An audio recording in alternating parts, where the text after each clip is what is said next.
नमस्कार. यश न्यूज.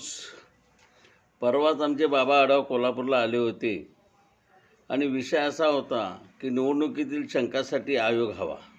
बाबा आढाव म्हणाले, कारण बाबा आढाव आणखी आम्ही बाबा आढाव हे महाराष्ट्रातील आता नावलौकिक असणारे आणि 20व्या शतकातले एक थोर युवा विचारवंत त्या काळामध्ये, आणि आता एक विचारवंत म्हणून. मग विषमता निर्मूलन सुद्धा असते, देवाला मुली सोडू नका, देवदासी चळवळ असो, अनेक चळवळी, हमाल संघटना असो, अनेक चळवळीमध्ये त्याने फार मोठी मोलाची कामगिरी केली आणि आयुष्यभर डाव्या विचारसरणीमध्ये ते कार्यरत राहिले. असे बाबा आढावसुद्धा म्हणाले निवडणुकीच्या बाबतीत की सत्ताधारी पक्ष निवडणूक मॅनेज करतात. मला सांगा, हे खरं आहे?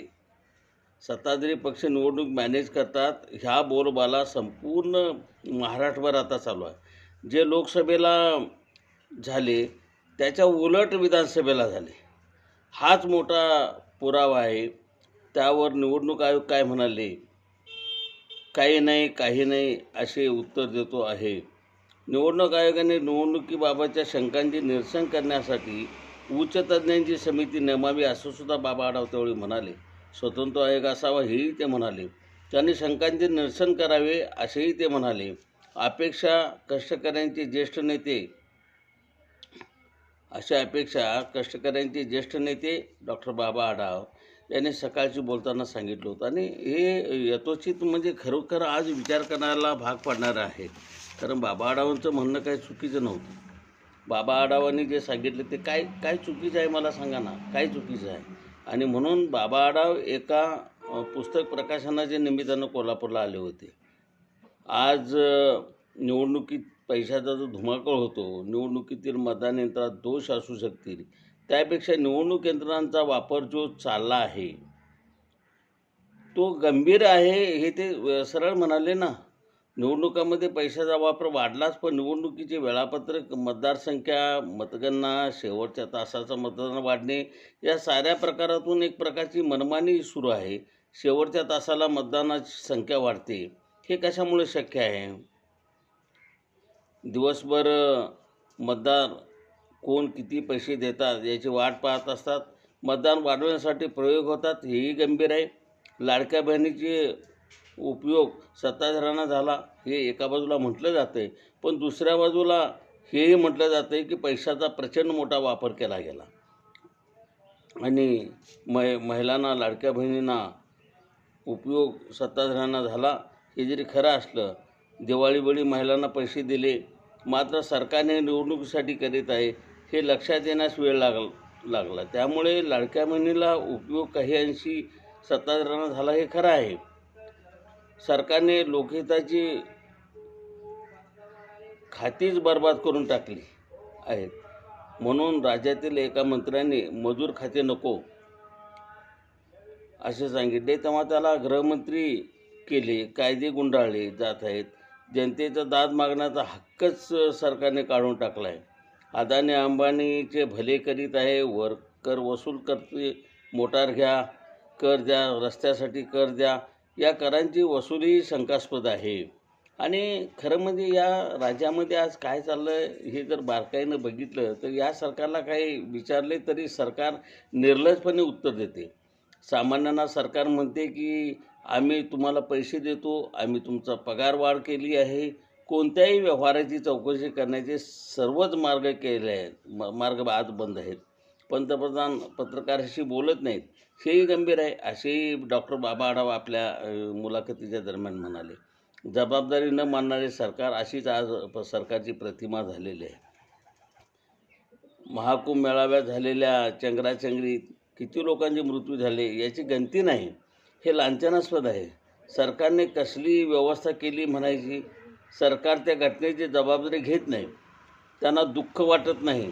इतकं मोठी दुर्घटना घडल्यानंतर जबाबदार व्यक्तीने राजीनामा द्यायला लागतो, मात्र सरकार जणू काय झालंच नाही, ही आपली जबाबदारीच नाही.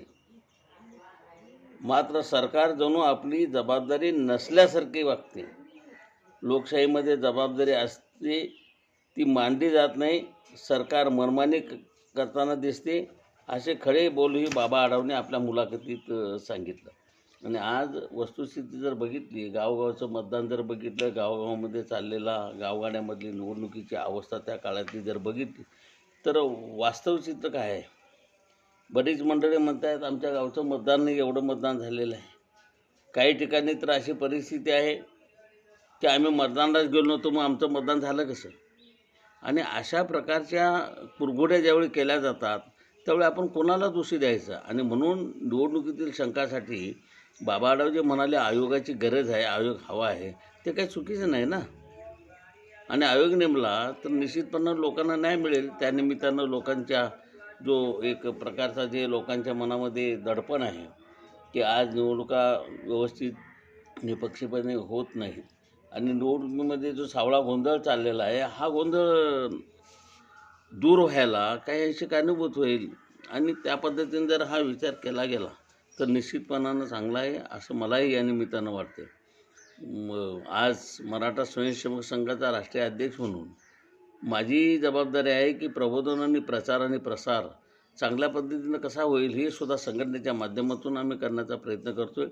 आमच्या सगळ्याच कार्यकर्त्यांना विभागवाईज आम्ही सूचनाही दिलेल्या आहेत की निवडणूक ही निपक्षपाती झालीच पाहिजे. आणि त्यासाठी आज जी शंकेला वाव आहे त्या शंका निरसन होण्याची गरज आहे. त्यासाठी आंदोलन चळवळी करणं गरजेचं आहे असं मलाही मनापासून वाटतं. आणि त्यामुळं राष्ट्रीय मराठा स्वयंसेवक संघाचा अध्यक्ष म्हणून राज्यातील सगळ्याच वेगवेगळ्या पदाधिकाऱ्यांना, देशातील पदाधिकाऱ्यांना ठामपणाने आम्ही आमची भूमिका या निमित्तानं येस न्यूजच्या माध्यमातून आम्ही सांगतो की आपण यासाठी चळवळ उभी करणं गरजेचं आहे. गावपातळीपासून दिल्लीपर्यंत ही चळवळ उभं राहणं गरजेचं आहे. नुकतेच आता दिल्लीचे रिझल्ट लागले. दिल्लीमध्ये सुद्धा हा सावळा गोंधळ झाला. जे महाराष्ट्रात झालं तेच आज दिल्लीत झालं. अनेक राज्यामध्ये हा सावळा गोंधळ सुरू आहे आणि हे किती दिवस चालणार आहे? खऱ्या अर्थानं लोकशाहीची आपण म्हणतो ती लोकशाही आपल्या देशामध्ये आहे का? आणि जर एवढं वातावरण दूषित असतानासुद्धा जर त्यांना यश येतं, हे कशाची जीवावर येतं?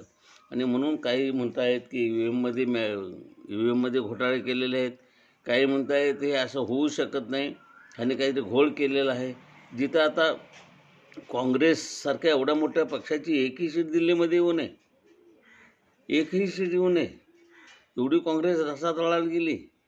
हा सुद्धा एक वेगळाच म्हणजे हे आहे की संशयाला जागा आहे.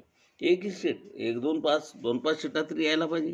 काही नाही, असं होऊ शकत नाही. आणि म्हणून निवडणुकासाठील शंका कुशंका दूर व्हायच्या असतील तर आयोगाची गरज आहे. या आदरणीय बाबा आढाव यांनी केलेल्या सूचनेला आमचं समर्थन आहे.